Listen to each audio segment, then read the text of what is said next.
Today is the last day for hundreds of state workers to get the vaccine if they plan to abide by the governor's mandate. And that shot needs to be the one-dose Johnson & Johnson shot. But there remains pushback to that mandate this morning. John HOPPERSTAD has more on what's next. Hi, John.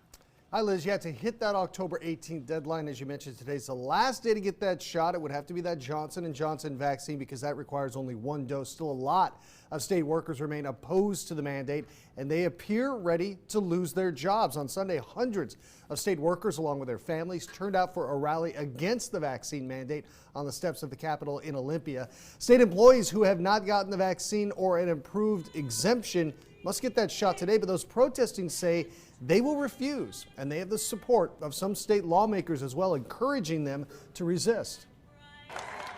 And will you resist it with a happy heart, with a good attitude, because you know you are right?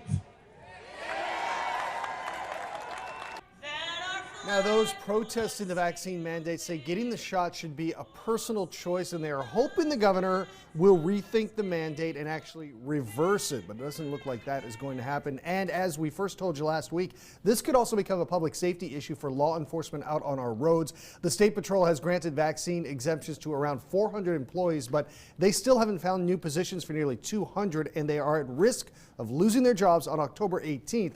And the State Patrol right now is already down 85 troopers, guys. John, thank you. So today, family and friends will say goodbye to the Washington State Patrol trooper who died from COVID. This is Eric Gunderson with the department for 16 years. He became well known for using drones to investigate collisions, including the Amtrak derailment near DuPont. The service is at the Church for All Nations in Tacoma. He is survived by his wife and 2 sons.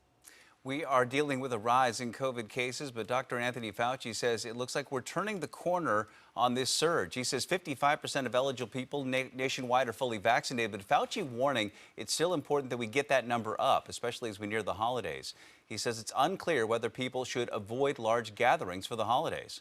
It's just too soon to tell. We've just got to concentrating on continuing to get those numbers down and not try to jump ahead by weeks or months and say what we're going to do at a particular time. Let's focus like a laser on continuing to get those cases down, and we can do it.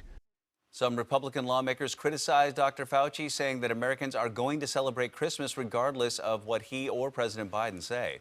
The CDC releasing new COVID guidelines for Halloween and Thanksgiving, and they include getting vaccinated as soon as possible, holding virtual gatherings with people outside of your household, and if you do hold an in-person celebration, use a fan and open windows to keep air circulating. And they recommend wearing a mask in crowded indoor areas, especially where COVID transmission rates are high.